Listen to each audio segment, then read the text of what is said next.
नमस्कार मित्रांनो, मुख्यमंत्री माझी लाडकी बहीण या योजनेच्या अंमलबजावणीमध्ये सुधारणा करण्यासह या योजनेची व्याप्ती वाढवण्यासाठी आणि जास्तीत जास्त महिलांना या योजनेअंतर्गत लाभ देण्यासाठी या योजनेमध्ये 12 महत्त्वाचे बदल करण्यात आले आहेत।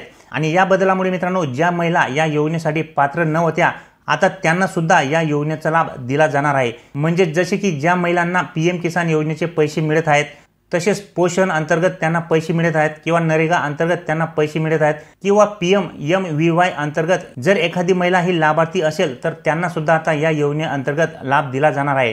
तसेच नवीन लग्न करून आलेल्या महिलेचे रेशन कार्डवरती लगेच नाव लावणे हे शक्य होत नाही, त्यामुळे आता त्या महिलांना सुद्धा या योजनेअंतर्गत त्यांच्या पतीचे रेशन कार्डच त्यांना उत्पन्नाचा दाखला म्हणून या ठिकाणी ग्राह्य धरण्यात येणार आहे। त्याचप्रमाणे ज्या महिला या योजनेसाठी पात्र आहेत परंतु त्यांना त्यांचे कागदपत्र जमवण्यासाठी खूपच अडचणी येत होत्या, आता त्यांच्या या अडचणी सुद्धा दूर झालेल्या आहेत। कारण की मित्रांनो, आता मुख्यमंत्री माझी लाडकी बहीण या योजनेचा लाभ घेणे हे खूपच सोपे करण्यात आले आहे आणि सहज तुम्ही आता या योजनेअंतर्गत नोंदणी करू शकतात। तुम्ही ऑनलाईन नोंदणी सुद्धा करू शकतात आणि ऑफलाईन नोंदणी सुद्धा आता या योजनेअंतर्गत करू शकतात। त्यामुळे तसेच तुमची कागदपत्रांची कटकट सुद्धा या योजनेअंतर्गत आता राहिलेली नाहीये, त्यामुळे या योजनेचा लाभ घेणे अतिशय सोपे झालेले आहे। म्हणून मित्रांनो, आता महाराष्ट्रातील जवळपास सर्वच महिला या योजनेचा लाभ घेऊ शकतात आणि ते सुद्धा अगदी आरामात। तर चला मित्रांनो, जाणून घेऊया की या योजनेअंतर्गत आता कोणकोणते महत्त्वाचे 12 बदल करण्यात आले आहेत, ज्या बदलांमुळे आता ह्या योजनेचा लाभ घेणे अतिशय सोपे झालेले आहे। तर मित्रांनो, या ठिकाणी तुम्ही पाहू शकता दिनांक 12 जुलै 2024 रोजी शासनाकडून हा अधिकृतपणे GR काढण्यात आलेला आहे। आणि हा GR कशाचा आहे तर मुख्यमंत्री माझी लाडकी बहीण या योजनेच्या अंमलबजावणीमध्ये सुधारणेसह व्याप्ती वाढवण्याबाबतचा हा GR आहे। तर या GR मध्ये कोणकोणते 12 महत्त्वाचे बदल या योजनेअंतर्गत करण्यात आले आहेत, चला मित्रांनो एक एक करून जाणून घेऊया। तर या ठिकाणी तुम्ही पाहू शकता मित्रांनो, शासन निर्णयामध्ये मुख्यमंत्री माझी लाडकी बहीण या योजनेच्या अंमलबजावणी प्रभावीपणे व सुलभतेने होण्यासाठी खालील बाबींची स्पष्टता करण्यात येऊन त्यास मान्यता देण्यात येत आहे। तर या ठिकाणी तुम्ही पाहू शकता मित्रांनो, कुटुंबाची व्याख्या देण्यात आलेली आहे। तर सदर योजनेसाठी कुटुंबाची व्याख्या खालीलप्रमाणे राहणार आहे। तर कुटुंब याचा अर्थ पती पत्नी व त्यांची अविवाहित मुले मुली। त्याच्यानंतर 2 नंबर टॉपिक मध्ये पहा मित्रांनो, नवविवाहित महिलेच्या बाबतीत तिचे नाव रेशन कार्डवरती लगेच लावणे शक्य होत नाही, त्यामुळे विवाह नोंदणी प्रमाणपत्र असलेल्या अशा नवविवाहित महिलेच्या पतीचे रेशन कार्ड हे उत्पन्नाचा दाखला म्हणून ग्राह्य धरण्यात यावा। म्हणजेच मित्रांनो, आता नवविवाहित महिलेचे रेशन कार्डवरती नाव लावणे हे लगेच शक्य होत नाही, त्यामुळे आता तिच्या पतीचे रेशन कार्ड हे उत्पन्नाचा दाखला म्हणून ग्राह्य धरण्यात येणार आहे। म्हणजेच आता महिलांची ही सुद्धा अडचण दूर झालेली आहे।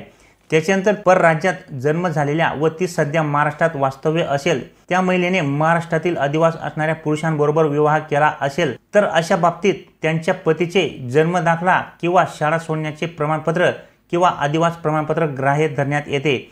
याशिवाय महिलेच्या पतीचे 15 वर्षापूर्वीचे रेशन कार्ड व 15 वर्षापूर्वीचे मतदान कार्ड देखील आता ग्राह्य धरण्यात यावे।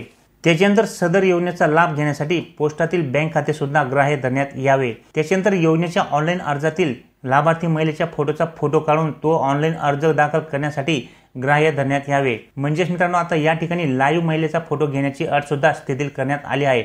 आणि त्या महिलेचा जर तुम्ही पासपोर्ट फोटो घेतला तर तो फोटोवरून तुम्ही फोटो काढून ऑनलाईन फॉर्म हा भरू शकतात। त्याच्यानंतर सदर योजनेअंतर्गत नागरी व ग्रामीण भागातील बालवाडी सेविका, अंगणवाडी सेविका, NULM यांचे समूह संघटन, CRP मदत कक्ष प्रमुख व CMM आशा सेविका, सेतू सुविधा केंद्र व आपले सरकार सेवा केंद्र यांना पात्र महिलांचे अर्ज भरून घेण्यासाठी प्राधिकृत करण्यात यावे।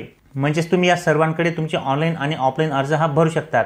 त्याच्यानंतर केंद्र शासनाने विविध शासकीय योजनांचा लाभ PMSDBT प्रणालीद्वारे देण्याची प्रक्रिया कार्यान्वित केली आहे। केंद्र व राज्य शासनाच्या विविध योजनांमधील उदाहरणार्थ PM किसान, पोषण, महात्मा गांधी रोजगार हमी योजना, PM स्वनिधी, JSY, PMMVY व अन्य तत्सम योजना जे लाभार्थी मुख्यमंत्री माझी लाडकी बहीण या योजनेच्या अटी शर्तीनुसार पात्र ठरत असतील त्यांचा डेटा माहिती व तंत्रज्ञान विभागाकडून प्राप्त झाल्यानंतर त्यांचे KYC व आधार ऑथेंटिकेशन यापूर्वीच झालेले असल्याने सदर लाभार्थ्यांना केवळ ऑफलाईन अर्ज भरून घेऊन मुख्यमंत्री माझी लाडकी बहीण या योजनेचा थेट लाभ देण्यात यावा। मात्र हे करीत असताना पात्र लाभार्थ्यांनी महिलांकडून सदर योजनेचा अर्ज भरून घेण्यात यावा। तर हे काही महत्त्वाचे बदल माझी लाडकी बहीण या योजनेअंतर्गत आपण या ठिकाणी पाहिले आहेत मित्रांनो। अशा प्रकारचे या योजनेअंतर्गत 12 बदल करण्यात आलेले आहेत आणि हे 12च्या 12 बदल या GR मध्ये देण्यात आलेले आहेत। या GRची लिंक मी तुम्हाला या व्हिडिओच्या डिस्क्रिप्शनमध्ये दिलेली आहे। तसेच जे काही बदल आपण या ठिकाणी जाणून घेतले हे अतिशय महत्त्वाचे असे बदल आहेत। तर माहिती आवडली असेल तर लाईक नक्की करा मित्रांनो। चॅनलवर नवीन असाल तर चॅनलला सबस्क्राईब करून ठेवा। तर भेटूया मित्रांनो पुढच्या व्हिडिओमध्ये, तोपर्यंत नमस्कार।